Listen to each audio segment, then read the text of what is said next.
Well, this is week one of the reno, and what we had scheduled for this week was to get the flooring all out. And we got some surprises in the form of black fungus spore stuff. And we found some things that look like clickers off of The Last of Us in the ceiling. It was a lot of mold. So if you stick around, you'll see the recap of all the progress we got done, and we'll explain how we got rid of and how we treated all the mold that we found. We're gonna get started on the reno. We're gonna figure out what we gotta fix on the concrete after that, but this is gonna take a good chunk of time.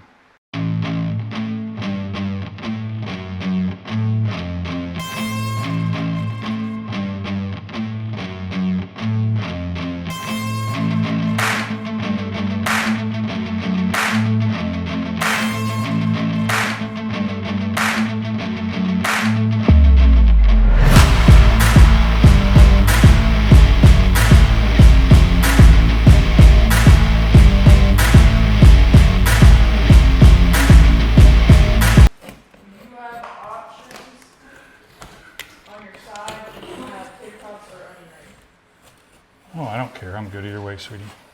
You get the tops then, because I want it to. Okay. Look right there.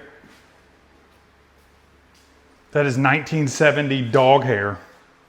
So by the door was a little challenging. I had to literally pry up on everything. I think it broke a couple pieces, but I didn't have to mess with the threshold. So that was well worth it. I am not taking all this out to the garage. That's where it's ultimately gonna go. I'm gonna wait for my manpower this weekend, or actually my woman power this weekend to help out. The unfortunate thing is I was right about the carpet. And why is that unfortunate? Because they had tack strips all along the edge to have the carpet hold into. So when they ripped that out, they ripped a bunch of chunks of concrete out. So not a huge deal, but something we're definitely gonna have to deal with.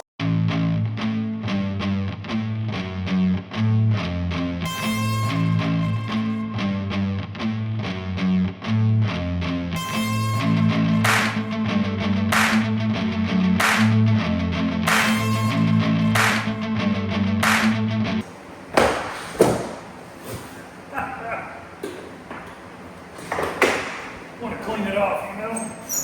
Get all the dirt out of it. All right. So we're at the end of day 2. As you can tell, there's no more flooring. All the flooring was removed.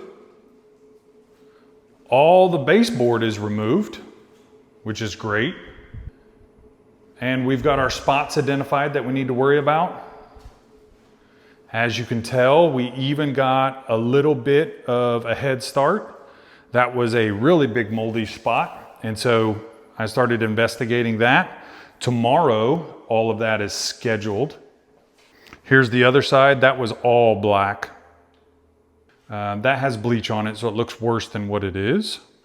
For the most part, oh yeah, well, I guess I got a little bit further than what you probably think.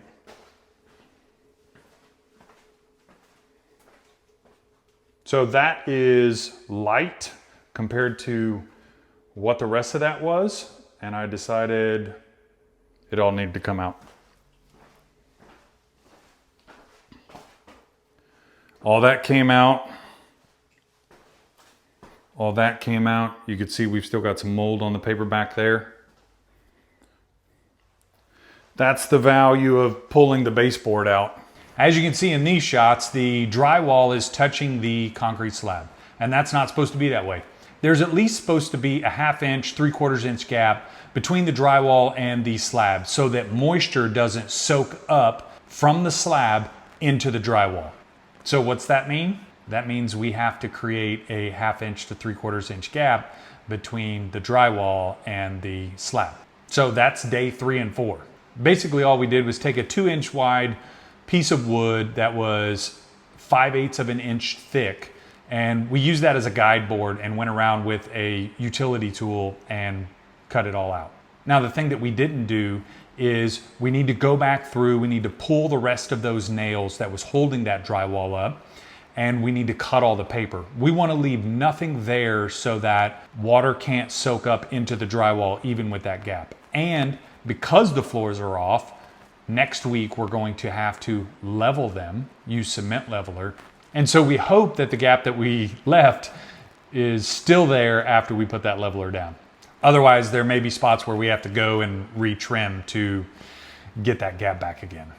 We did get a head start on pulling some of the moldy drywall out. The reason that I decided to pull it out instead of just bleach and keep going, the spots that I pulled were soft. And so when I squished them, when I pushed them, they were squishy. The other reason is the previous owner let us know at closing when we met him that when they moved in, all the power went off for 7 days because of weather and freezing temperature. So now that we've got the 1/2 inch to 3/4 inch gap between the foundation or the slab and the drywall, how do we treat it? So we got all the papers and the nails and all that. We reinforced the drywall that was up, put new drywall screws in so that there were no issues in the future. And I think I misspoke earlier in this video when I said we used bleach. Initially, I did use bleach. And I just wanted to kind of control the spores so that they weren't flying all over the place. I guess I could have just used water. I thought bleach maybe would help kill something, but turns out I was actually wrong. Bleach will temporarily solve things in a bathroom if you have grout and whatnot, but it will grow back. We found a product called Concrobium Mold Control, and I think we got it at the depots of the home. And we just put it in a spray bottle and sprayed it around. What it does is it actually goes into the fibers of the wood and puts a protective layer around the area so that mold won't grow back. So we doused that really good overnight and actually let it dry for about 24 hours. And before I leave tonight, I'm gonna douse it again to make sure that it's good. Now, one thing that we did learn is we got all of the exterior walls because that seemed to be the place where most of the moisture was coming in. The other challenging place was anything that had pre-plumbing or had a penetration through the foundation when it was poured.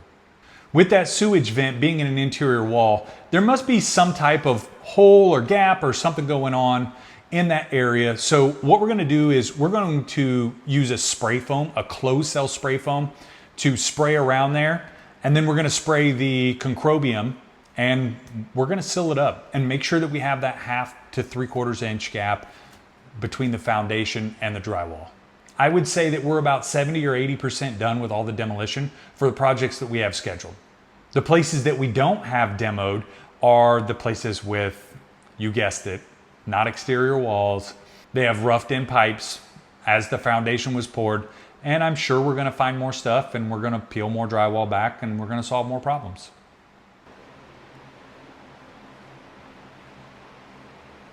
That's just a shadow over there. Oddly enough, there is no light in the living room.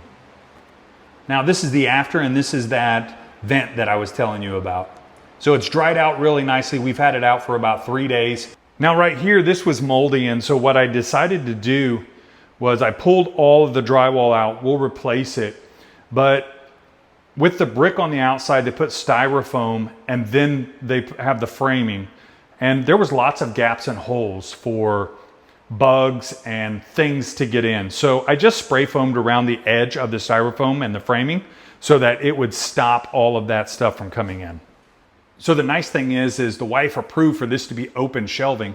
So all I have to do is modify, clean this up, and then paint it, and we'll have a nice shelving system in the back. There will get a new countertop put in there to match the one, hopefully in the kitchen.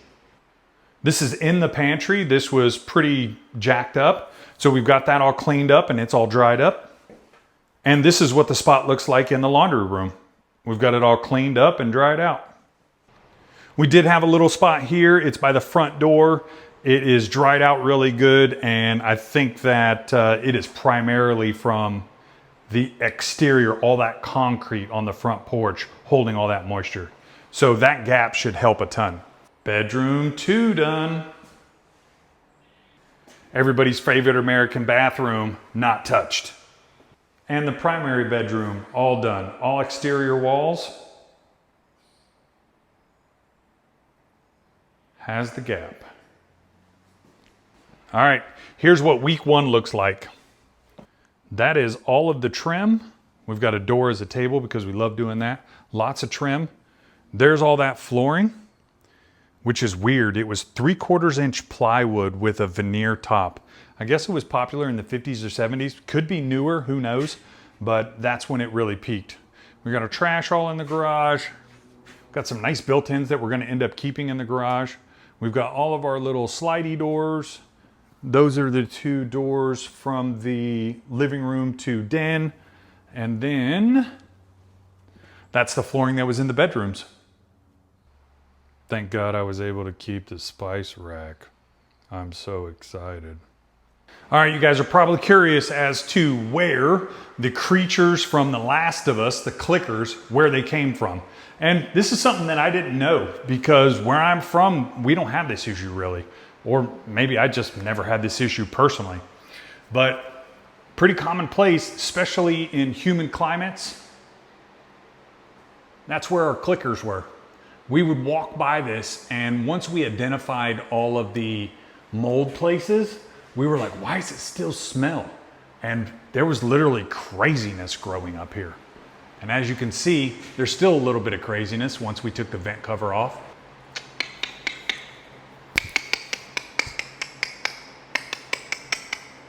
All right, this is called a vent boot. If this is not sealed up in the attic, which there's hot air and there's cold air coming through, then lots of condensation happens in there. So this is really caused by 4, 5 vents that are not sealed well up in the attic and lots of condensation. So there's generally fiberglass or some type of insulation there so that you don't lose the coolness. Well, it also is the place that collects all of the condensation in the water, which causes silliness like that. So we ripped all of those out, and I clearly have to replace them. You can do that a couple different ways. You can go in and spray foam all around it. You can create like a styrofoam board box around it so that warm air can't hit the cool air and cause condensation. I think those are probably the 2 best ways. There is an option if you're building a house, you can get a beefed up, pre-made vent boot that will basically eliminate the condensation. So we have to add that to the list, an expense we weren't thinking about. It's low ceilings and lots of craziness. So I don't think my big butt at 6'1" can get up there and create these crazy boxes. So someone else is probably gonna get paid to do it unless they want stupid money. And then I'll stupidly low crawl around the attic as I need to. So we used 3 simple steps. We identified that it was mold. The second step, we went ahead and used our safety equipment, our respirator, our long sleeve shirts, our gloves, and we double bagged this stuff and we got rid of the actual hazard. Then we identified where the hazard was coming from. Where's the water source that's causing this mold to grow? And then we performed the action required to solve that from happening again, or at least minimize it. After that, you would just put everything back as normal unless there's more you can do to prevent it. But I'm gonna be honest with you, do your research. If I treated this home like a net zero home where everything's supposed to be sealed and there's supposed to be a vacuum test, I would be doing the wrong thing. Make sure you know the building science behind what you're treating and what you're using, because that's more important than anything. I would have handled this totally different in a net zero home. So the question is was I scared? I was kind of scared before we found the clickers. And then once we found the clickers, I was not scared anymore. I loved that that was the problem. I would say that the smell is 70 to 80% gone, and the rest of it is probably just old home smell. And we'll get an ozone machine to help solve that problem. Well, I hope you learned something about mold today. It is a serious issue and it needs to be respected, but it's not as big as I think everybody thinks it is. After all, there would be a government agency that regulates it. Like, who regulates and inspects for mold in the government? Look at it. Now, there may be some faulty logic there, but that's just kind of the way I look at it. So we handled the problem and solved it, and hope that you got some value out of it. Really appreciate you coming on this journey with us this week. If you would like to support us, the best way to do that is to like, comment, subscribe, send it to a friend, as we're trying to grow this channel. It's going to be interesting to see if we can get this all done in 8 weeks. I don't think we can, but we're going to try. As always, I'm going to ask for a favor. If someone hasn't told you already this week, do me a favor. Make the day you deserve.